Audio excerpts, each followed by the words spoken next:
my left is Mrs. Perrin Boga, and she represents not only Kinnaird College but a whole legion of students, some of whom are here today and still alive. Then there is myself, I'm Shaista Sirajuddin, and there is a young lady over here, Miss Asma Niaz, who will no doubt introduce herself perhaps and her interests. And on my right is Mina Malik, who is going to do her very utmost to moderate us, young and old. Thank you. Thank you, everybody. We're delighted to have such a full house. May I add to Yes. that both Shaista and Asma have been students at Kinnaird, so we're all Kinnaird people. And we are Punjab University people. Thank you all for being here. We're delighted to have such a full house. Could I remind everybody to please put their phones on silent? That would be wonderful. अगर दरवाज़ा बंद हो सकता है तो please कर दें. Also great. If anybody wants to eat any crinkly sweeties, please do so now. I hear a rapper. I will make brief introductions of our wonderful panel here today. As you know, we are going to be talking about wonderful Bapsi Sidhwa, who left us a few weeks ago. Of course, it would have been wonderful if we were talking about her in the present tense, but as Munir Niazi wrote, मैं बहुत देर कर देता हूँ, and that's what we tend to do here. So we have with us, of course, I think my panel doesn't really need to be introduced, but it's always really lovely to remember the contributions of such brilliant people. So we have with us Mrs. Perrin Boga, who was born in 1982 and holds an MA in English Literature from the Punjab University. So do I. And as 42. Did I say 82? Oh, 42. And she and is I'm just reading what I was given. And as an associate in drama and education from the University of Newcastle upon Tyne, she's acted and directed in plays and cultural programs for professional and amateur theatre for decades, most notably in 1994 when she directed an Urdu version of Ibsen's The Dollhouse for the Norwegian National Theatre Festival in Oslo. We also have with us Professor Shaista Sonu Sirajuddin, who is a professor of literature and English and retired from the Punjab University as head of the Department of English and Dean of Humanities. While her specialization is 20th century drama, her interests over the years have included post-colonial poetry and drama, subcontinental history, travel writing, and non-fictive work on nature and ecology. She's an animal carer and lives here in Lahore. Asma is, right there on the end. Asma is an educator. Asma Niaz is an educator and theatre practitioner who has worked extensively in Pakistan and internationally. She combines her knowledge of Pakistani dramatic literature with practical experience in adopting narrative for stage across cultural contexts. Her work at Kinnaird College for Women and various theatrical productions in Lahore has consistently focused on bringing literary works to life through innovative staging and multilingual adaptation. Welcome.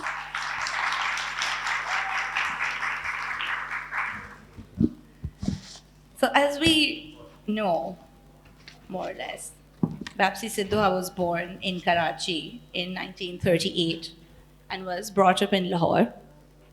She was a graduate of Kinnaird College for Women and lived in Houston from 1983 onwards to December 25th, which is when she passed. She held a Bunting Fellowship at Radcliffe and received the prestigious Leela Wallace Reader's Digest Award. She taught at Columbia, at the University of Houston, Mount Holyoke, and Southampton University, and had been awarded the Sitara Imtiaz, which is our, of course, highest national honor in the arts. So I'd like to begin, Mrs. Boga, if you will, because we want to talk about Bapsi and we want to talk about the Lahore that she wrote about and the Lahore that we have read her in. So, well, shall we walk down memory lane? Let's begin right here at Alhambra. I remember it used to be an old colonial building, white plaster, surrounded by a huge compound. And if you wanted to, come by a Tonga, you had to tell the Tonga wala, bhoot ghar, because that is how it was known, commonly.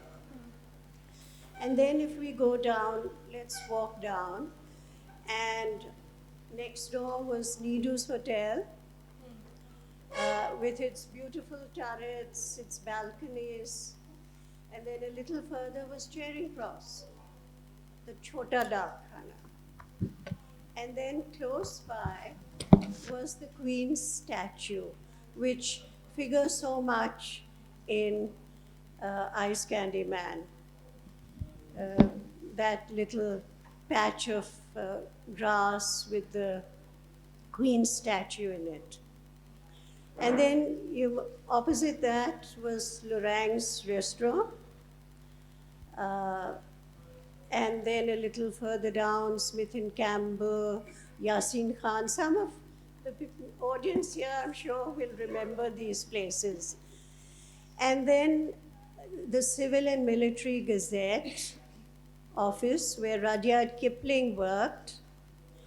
And a little before that, on the opposite side of the road, was the Kandawala Motor Company, which is where Naushir Sidhwa worked, who was to be Bapsi's second husband. Moving on, there was the Standard Restaurant, and you come to the beautiful Cathedral of the Resurrection, and opposite that, the High Court with its very beautiful buildings, which, alas, you can't see anymore because there's a tall wall over there. And a little further, the GPO, the Baragda Khana, YMCA, and then you come to commercial building. I don't know if it's possible to project this. There seems to be some kind of facility for projection. If not, if somebody can pass this around. It's a painting of commercial building as it used to be. And as you went along commercial building, towards the middle, there were some Parsi families who lived upstairs, who figure in the Crow Eaters. And then you get to the corner of commercial building, and that was DP Edelji, which was owned by Bapsi's father. And her grandmother lived upstairs. Her grandmother was called Alamai. And Bapsi's early, as a baby, must have lived over there as a small child. And so we stopped there, I think, for the moment. And we do know that Bapsi grew up with polio and spent a lot of time reading because she didn't go to school. Until then, I think, but Kinnaird was probably her first formal education. That's right. Yes. And you were family friends. Your family was friends with hers. Yes, yes. Let me just go a little into that. Her father was Peshudan Bhandara, who owned this wine shop in commercial buildings. And he went to school with my father at St. Anthony's, and that began the beginning of a family friendship which continues to this day. Although, of course, neither my father nor Peshudan are alive anymore. But Peshatan was a daily visitor at our home. By this time, we had shifted to Waris Road. And Peshatan would come wheeling his bicycle, not cycling, but wheeling it, pick up my father, and they would walk to Commercial Building, to DP8LJ. My father would sit opposite in what today is called the Park Tea House. In those days, it was called the Coffee House. And in the meantime, Peshatan would, do his work in his shop. And then around midday, the two of them would walk back and come to our house, where my mother would have prepared a salad, and Peshatan would drink his bottle of beer and then go home for lunch. Now, in the meantime, Bapsi was growing up. But unfortunately, shall I go on? Unfortunately, she was struck by polio, as I'm sure most of you know. But it was her mother who really, really persisted. And she was constantly massaged, advised by a doctor, a Parsi doctor called Colonel Bharucha. I think he worked for the Red Cross. And as Minna mentioned, she never went to school. She was tutored at home.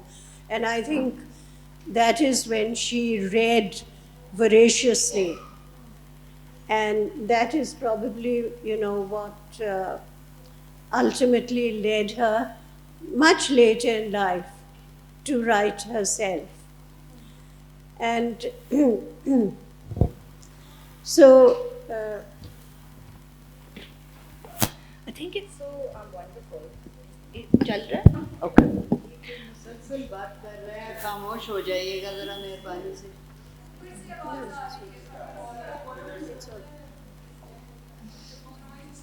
कौन है ऊपर?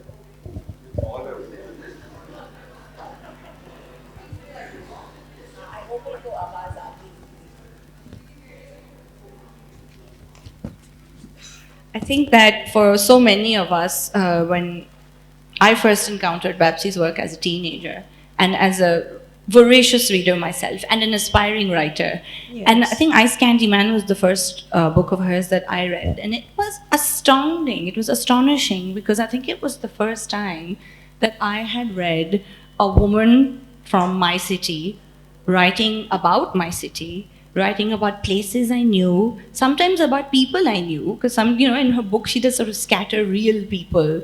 Remember we were talking about this the other day where she mentions the Falbooses and these are people that you know. And I think that's something that resonates so deeply with all of us who live here in Lahore, is that we have an account of a city that was so vibrant and still is. I don't want to, sort of throw poor Lahore under the bus and say, "Ki bas ab to wo baat hi nahi rahi." And maybe it's different, yes. but something that was. And Professor, you're going to speak on this a little bit about how the city has changed, but there's never a sense of loss in the books, and Bapsi brings such humor and warmth and joyfulness to her writing, which, we were talking about this earlier, and that she was like that. Yes. She was very social. She was very vivacious, and she ultimately got over her polio, not completely. I think she was probably in constant discomfort, but she managed to, even her walk, although there was a slight limp, she made herself look so attractive. She had this warm, beautiful smile, and she was very outgoing. made a host of friends. She went to Kinnett College, as Meena mentioned, and she had a host of friends over there. Some of them who kept in touch with her. I mean, there's Hawa Ghazi, for instance, who later on wrote a book on the novels of Bapsi Sidhwa.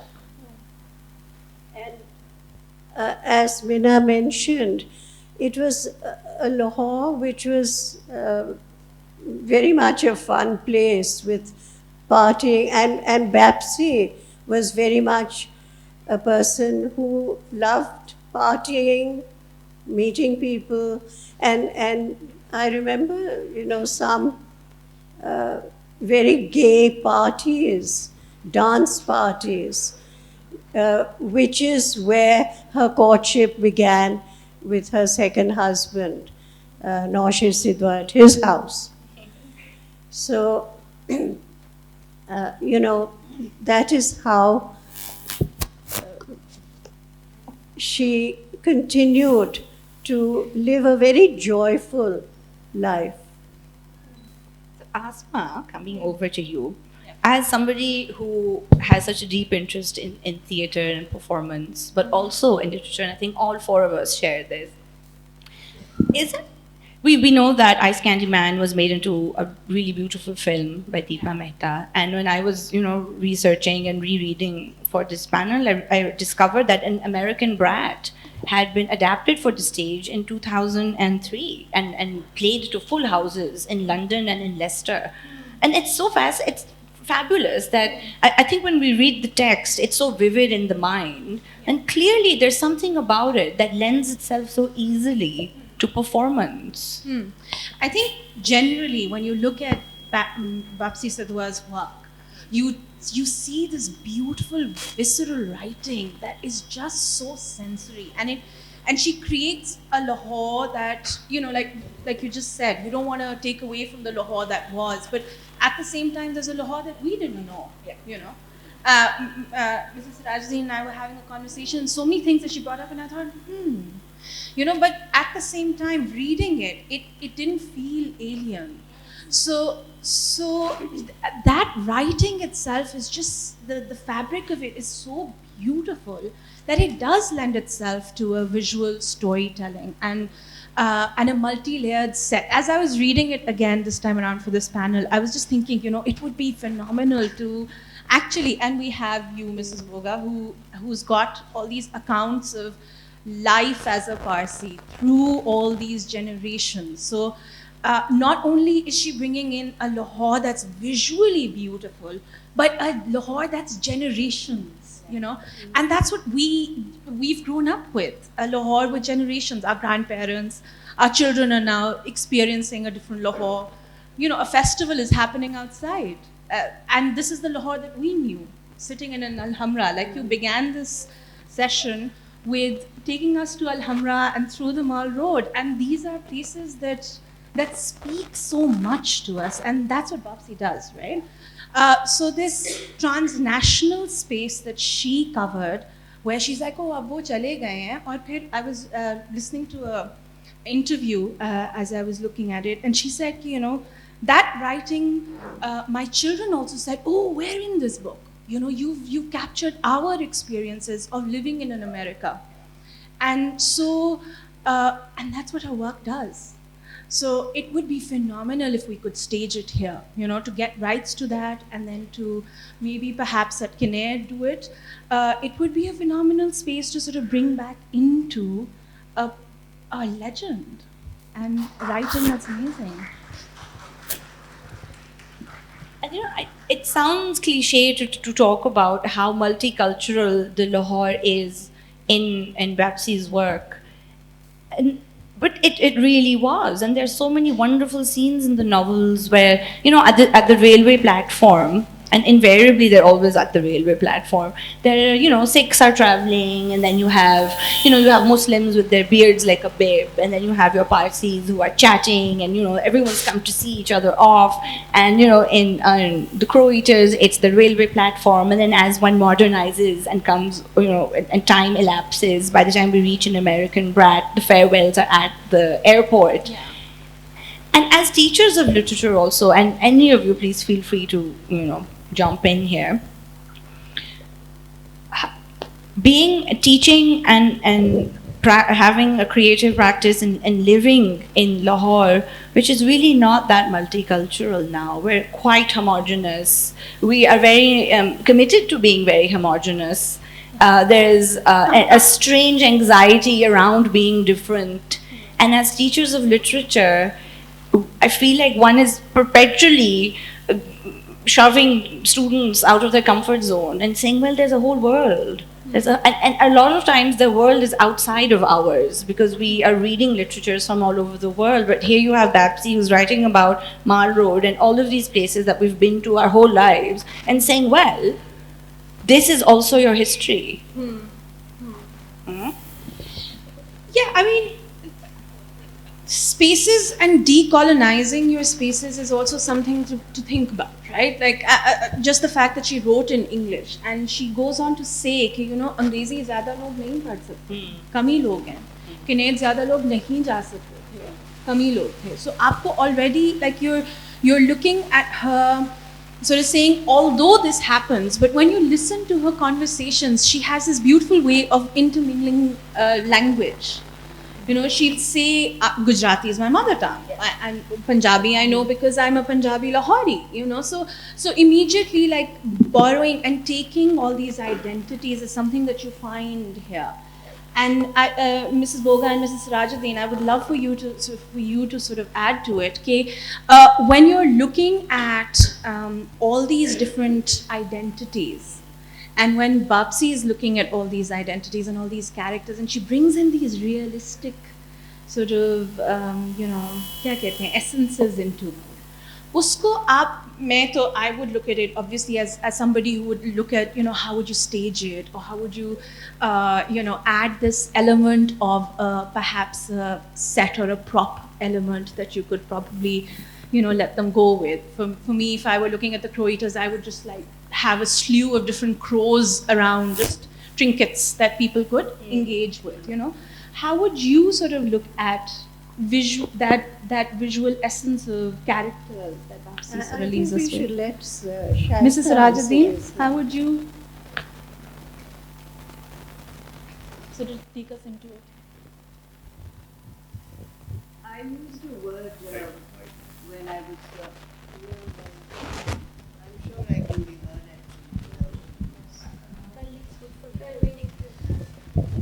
actually. I was talking to Asma a few days ago, and I used a word which she appreciated, and that was a requiem. I think all of us are in some way able to talk about and enjoy the exuberance and the humor that one finds in Sidhwa. Perrin has talked about her as a person. She embodied these qualities. Those of us who knew her to a lesser or a greater degree also found that. But in her writing, which is something that a lot of people have access to, this is what stands out. So I'm going to cast rather a dark shadow by using the word requiem. Lahore, and in reading Bapsi now, especially since she has passed on, I feel really, and at my stage in life, and I'm thinking particularly of Ice Candy Man, that it is a requiem. And we have a litany of place names, which for a younger generation may not have the same resonance, the same interest, they may not be at all familiar. And I'd just like to read these names out and for us to just think about that, just listen at an auditory level. Bapsi works at many different levels.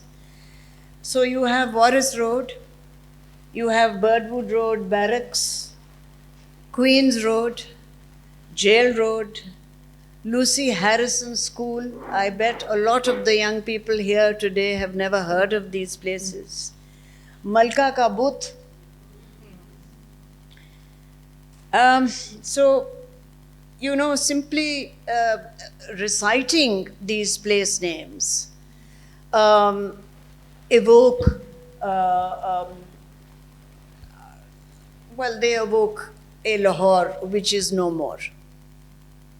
And a Lahore which also was, I think, and she uses the word color and colorful, which after partition, soon after partition, when the Hindus and the Sikhs and the Muslims had finished slaughtering each other and had gone home for the night, the little garden around the Malka Ka But, which is now the Queenless Garden, was frequented in the main by simply Muslims. And she talks about how, regardless of the fact that the young Muslim girls were wearing very beautiful colors, the garden itself had lost its color. Because of color exists in her novel, particularly Ice Candy Man, at very different levels. It's not just visual, it's also at a psychological level, at a cultural level. So there is that sense of a depredation that has taken place. I'm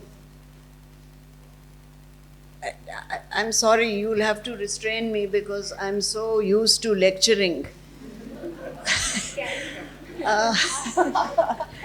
And in the presence of a former Please professor go of on. mine, it Shaista's seems... been a star student, so she has every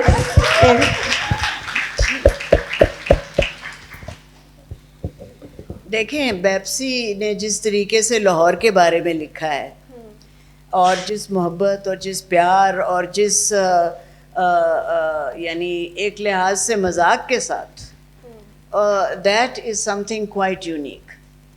अब आप मुझे ये बताएं कि कितने writers हैं हमारे जिन्होंने ये लिखा हो. At the crack of dawn, Lahore, the city known as the Garden of the Mughals, turns into a toilet. And then we have several paragraphs in which she talks about Lenny, the character, is going on a cycle accompanied by a Muslim servant to a village, Pir Pindu. And the journey really is characterized and marked by a whole lot of defecating bottoms. And these bottoms are, I mean, it's almost Keatsian, the way, the sensuousness with which she describes, the curvature and the color of different bottoms. अब आप देखें कि इसमें there is nothing repellent, there is nothing prurient, there is nothing mocking. In fact, a young Pathan who becomes one of Aya's, Aya is a central character. I think she perhaps should usurp the Ice Candy Man in many ways. Sharbat Khan is his name. And we find out, I mean, we see his face and we know his name much later in the novel, but we see his backside, which is described as pink and tinglingly fresh because he's just come down from the mountains. So, short of, well, some writers like perhaps Tom Sharp, and the man who wrote Portnoy's Complaint, who uses a different organ, whereas in the Ice Candy Man, it's the toe. It's this perambulating toe that is always trying to find its way under Aya's sari. And Lenny prevents that from happening time and again. this is all part of the particular quality of humor and the particular quality of humanity, which includes one's backsides. This is not a writer who she doesn't psychologize characters, and in a sense that's just as well, because her prose falters where she makes philosophical statements about life. One of the things that Mina noticed, and she said that surprised her when she read Ice Candy Man, was the fact कि उसमें सब कुछ present tense में है.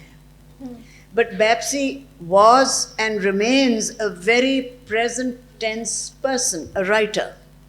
And that kind of immediacy that she brings to the encounters and the episodes, which Asma has talked about, that the novel is, her novels are episodic. और मजे की बात ये है कि I think जो like you rightly said, so this humor that she brings in, I think it lends itself to staging as well. I mean, although like as I was researching it, I was listening to one of her, I think interviews it was, where she said कि the film translation or adaptation जब हुई of the Ice Candy Man, and when Deepa Mehta sort of came up with the whole thing, and she said, I'm going to get rid of the central character of the grandma, and when you're reading the novel, you never imagine कि ये नहीं होंगी film में, लेकिन film में आपको वो barely नजर आती हैं, and she said कि mediums differ करते हैं, so जैसे how she saw fit and how she saw it to move. And it's interesting that you mentioned the humor, because I think she's using all these characters, and that toe is decidedly creepy that sort of finds its way. But, so it's also very reflective of how these characters are engaging on the stage. For me, as I'm looking at it visually, or I'm reading it, I'm imagining all these characters popping in and out of a hybrid, bustling Lahore. So आपको वो एक requiem मिलता है, but at the same time उसमें एक इतनी खूबसूरती और इतनी nuance है, और वो इतनी आपको एक tangibility और intangible space के दरमियान में ले जाती है that you're just like, oh, I want to go, I want to see it more. And that linguistic lachak also, because you can't have performance without a sprightly dialogue.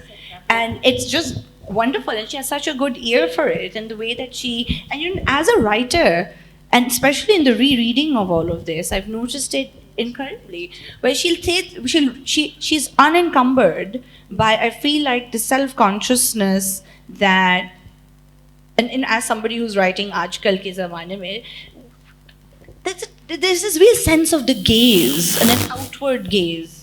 And one is very deeply like, oh, who's the audience? And you want to sell your work abroad and things like that. And I feel like with Babsy's work, it's so free. Because she is, as you said, Professor, she's not philosophizing. She's not trying to make things sound deeper than they are. It's not poverty porn to be writing about defecating bottoms. There's so much affection for who you are and where you belong. And taking ownership of Yes, it. So her point पे कह रही है कि मैं लाहौरी हूँ. I was abroad, but I keep coming back. So this rootedness. Ms. Boga, would you like to sort of share something about this rootedness that you find in her as coming from a Parsi community, how she sort of speaks to that in her novels as well? So you never remove that from her work itself. Would you like to share something about that? I think she had a very affectionate approach to the Parsi community. She projects their, the humorous side of their existence, and their characteristic of, eat and dance and enjoy life. Parsis just love enjoying life, and I think she admired this, or she was a part of this, and this was something she was very affectionate about. So, I'd just like to widen the context a little bit by returning again to space. And we've talked about, Perrin has talked about, the journey down Mall Road, beginning from here. There is an elasticity to Babsie's imagination. Lenny's world is a small world, and she calls it a compressed world. And we can think of parallels. For example, if you take Hanif Qureshi's novel, The Buddha of Suburbia, London becomes a map of the world. And to be even more far-fetched, perhaps if we think of The Caretaker and we think of Davis the Tramp, for whom the Great West Road and parts of London they are a map of the world. So Lenny has her own map of the world, and as the novel progresses, this is the Ice Candy Man, it radiates. So we move beyond the confines of Waris Road and Jail Road and Malka Ka Booth, and we go further. And it's interesting that as the novel, and those of all of you who have read the novel will see that there is a distinct darkening as the novel progresses. And it's no longer simply Waris Road and Malka Ka Booth and the gardens and so on. It's Shahalmi burning, it's Bhati burning. How long did Lahore burn? That is one of the questions that is asked. How long did Muzang burn? Days, weeks. एक तो ये चीज़ है. So again, returning to the darker aspects, we can talk endlessly about the quality of her humor and her humanity, her affection, both for her own community, which she can laugh at, but she never mocks.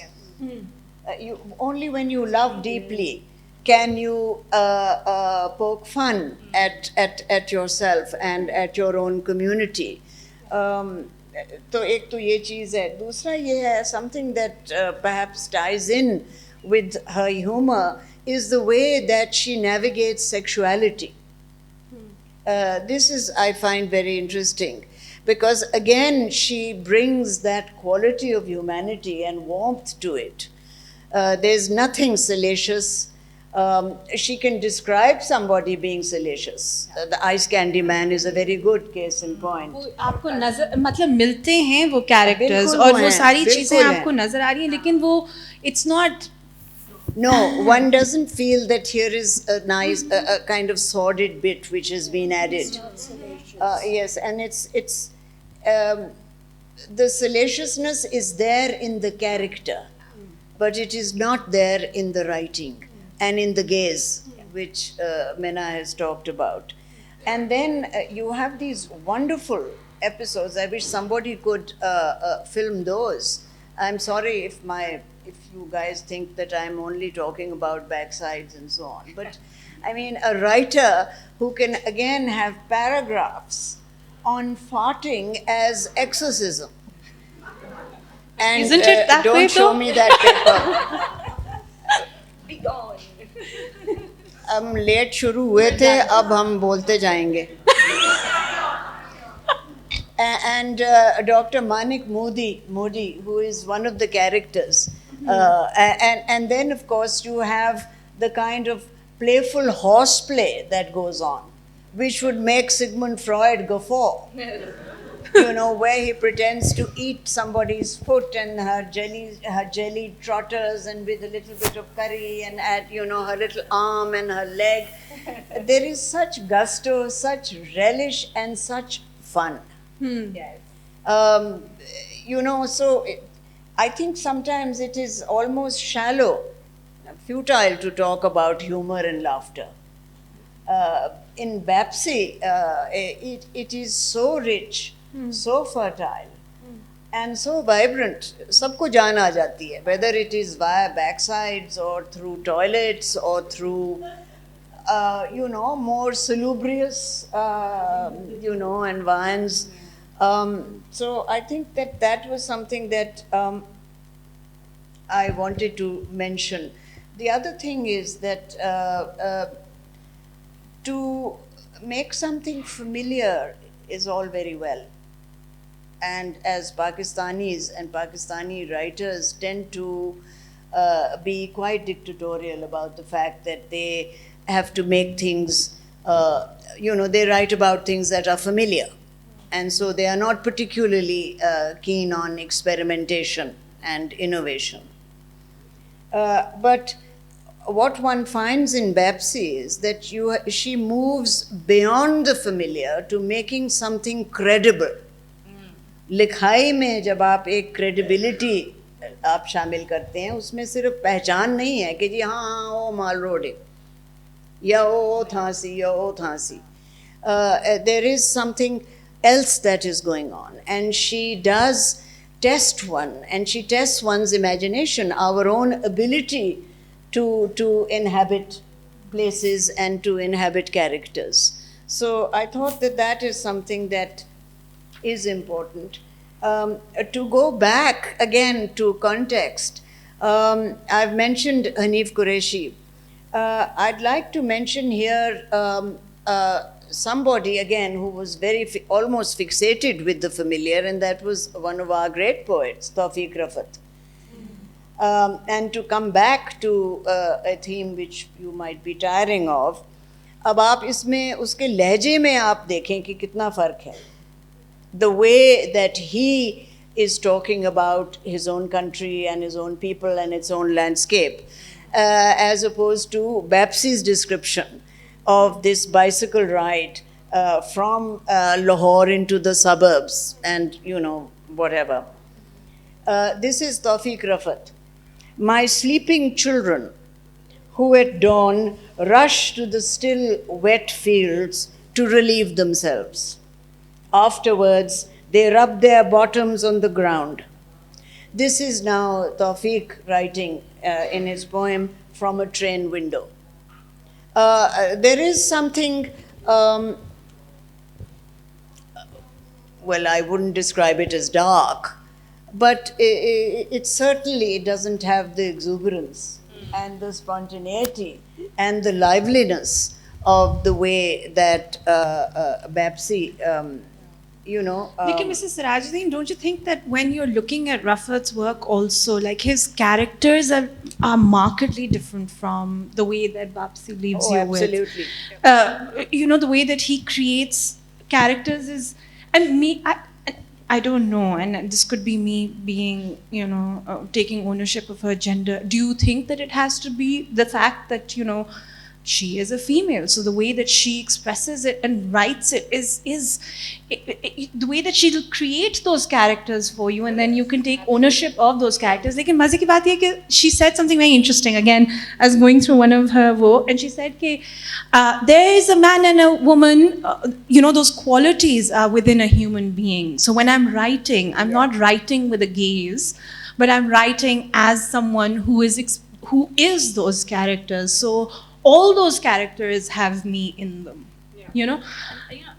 And I think it's important, and we're getting on for time, so I don't think we can really get into it. But it's deeply important that Babsi was a woman, and when she wrote about her own writing experience, it was very much, again, like so many women writers, snatches of time. You know, Jane Austen putting it under the blotter. She had 3 children. Babsi said she wrote in the silences between all of that. 4 years. Each novel took about 4 years for her to sort of craft. Yeah. And I was talking to Mrs. Boga earlier, and she quite rightly observed that Babsi wasn't an academic, because she wasn't a student of literature. She taught, of course, but she was also somebody who just was a great storyteller. Yeah. And again, had all of these qualities of a great story that we've been talking about. Yes. And I think that now, sadly, we need to kind of Maybe that's the Lahori in go her. towards We're all now storytellers. wrapping up. And I thought, yes, मैं थोड़ा yes. सा- But before we do. ये 2 quotations हैं जी. One is from Maki Qureshi, another Parsi poet, fine poet. And this links up with the depredation and the violence that takes place in a culture. This poem is not about partition, but I think that the imagery speaks for itself. Like a bell, God's name shatters the air, and usurping birds lose voice. The exuberance of grass evokes a grace I am wary of, a benediction like the desert rain, too comforting to last. Yet light is a holy thought, until the crow lifts an assassin beak and stabs and stabs. The chameleon rides. I cannot hear it scream. Its tail loops like a hangman's noose. Around the sun, the beak scissors as God's repeated name dies on the air. This is Maki Qureshi, but I'd like to, if with Mina's permission and my other panelists. Yes, please. India was at civil war. The crow excreted where he pleased. And I, reborn from a fairy tale, saw bones charred in mounds on pavements. It was no country for princes. And the eagle soared above the darker clouds. The undergrowth heaved uneasily with venomous snakes. The heart is free, people cried. What if truth runs out like blood? We have our independence. The blood of India ran out with my youth. This is Zulfikar Ghosh, another great writer who has left us. And the poem is The Body's Independence. Thank you.